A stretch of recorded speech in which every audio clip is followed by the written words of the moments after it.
ప్రభునామ స్తోత్రములు.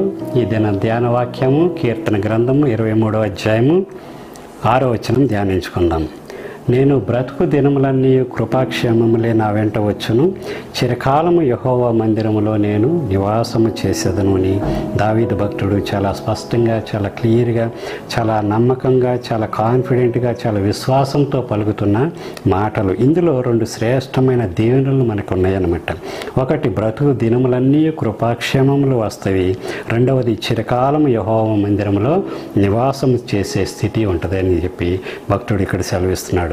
జనరల్గా మనం చూసినట్లయితే మానవునికి ఒక స్పష్టంగా ఒక నిర్దిష్టమైనటువంటి జీవిత కాలం ఇవ్వబడింది. మానవులలో పాపం ప్రవేశించినప్పుడు మరణం కూడా ప్రవేశించినట్లుగా మనం చూస్తాం. కాబట్టి జీవితంలో చాలా అల్పమైంది, స్వల్పమైంది. అధిక కీర్తనకారుడు దైవజనుడైన మోషే 90వ కీర్తనలో చక్కని ప్రార్థన చేస్తూ ఉన్నాడు అనమాట. 10వ వచనంలో చూసినట్లయితే, మా ఆయుష్ కాలము 70 సంవత్సరములు, అధిక బలమున్న ఎడల 80 సంవత్సరములగును అంటున్నాడు. అంటే మన జనరల్గా మానవుని యొక్క ఆయుష్ కాలము బైబిల్ ఏం చెబుతుంది? 70 సంవత్సరములు అని చెబుతుంది. అధిక బలం ఉంటే 80 సంవత్సరములు ఉంటుంది. అయినప్పటికీ వాటి వైభవము ఆయాసమే దుఃఖమే అంటున్నాడు. అవి త్వరగా గతించిపోవును, మేము ఎగిరిపోదు అని చెప్తున్నాడు. అవి మన జీవితకాలము త్వరగా గతించిపోతాయి, అవి ఎగిరిపోయే దినాలు అన్నమాట. అంత మాత్రమే కాదు, మనం చూసినట్లయితే మాకు జ్ఞాన హృదయం కలుగునట్లుగా చేయము, మా దినములు లెక్కించుటకు మాకు నేర్పమని కూడా దైవజనుడైన మోషే సెలవిస్తూ ఉన్నాడు అనమాట, ప్రార్థన చేస్తున్నాడు.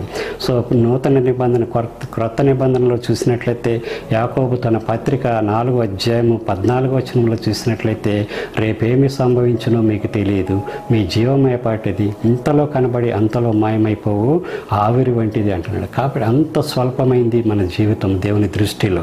దేవుని దృష్టిలో 1000 సంవత్సరములు గతించిన నిన్నటి వలె ఉంటున్నాయి. అలాంటిది ఈ 70-80 సంవత్సరాలు ఇంకా ఎంత స్వల్పమైందో మనం ఆలోచించాలి. కాబట్టి ఈ స్వల్పమైన జీవితంలో మనకి ఎన్నో నిస్సహాయాలు, నిట్టూర్పులు, శ్రమలు, శోధనలు ఉంటవి, తప్పదు. ఎందుకంటే మనం శోధనలు గుండా, క్రైస్తవ జీవితం అనేదే శోధనల గుండా ప్రయాణం చేసేది. మనం శోధనల గుండా ప్రయాణం చేస్తున్నామంటే దేవుడు మనకు ఒక మేలును దాచి ఉంచినాడు కానీ మనం విషయం గ్రహించాలన్నమాట. మనం శోధనలకు ప్రయాణిస్తున్నామంటే మన ప్రభు మనతో ఉన్నాడనే విషయం కూడా మనం గ్రహించాలన్నమాట.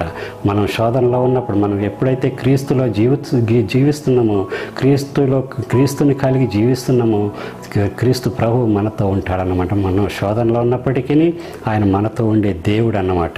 అలాంటి ధైర్యం మనకి అనుగ్రహించబడుతుంది. రెండవదిగా చూసినట్లయితే, చిరకాలము నేను యెహోవా మందిరములో నివాసము చేసేదను అంటున్నాడు. చూసారండి, చిరకాలం దేవుని మందిరం పట్ల మనం ఆసక్తిని పెంపొందించుకునే స్థితిలో మనం ఉండాలన్నమాట. నీ ఆవరణంలో ఒక్క దినము గడుపుట 1000 దినముల కంటే శ్రేష్టం అంటున్నాడు. చూసారండి, చాలా శ్రేష్టమైన మాట ఇక్కడ చెబుతున్నాడు. ఒక్క దినము దేవుని యొక్క ఆవరణంలో గడిపితే, అంటే దేవుని యొక్క సన్నిధిలో గడిపితే అది 1000 దినముల కంటే శ్రేష్టం అంటున్నాడు. ఒక్క దినము 1000, ఒక దేవుని ఆవరణంలో ఏముంటుంది? దేవుని యొక్క సన్నిధి ఉంటుంది, దేవుని యొక్క తేజోమయం ఉంటుంది, దేవుని యొక్క మన్న ఆత్మీయ ఆహారం ఉంటుంది అక్కడ దేవుని మందిరంలో. కాబట్టి దేవుని మందిరమును మనం నిర్లక్ష్యం చేయకూడదు.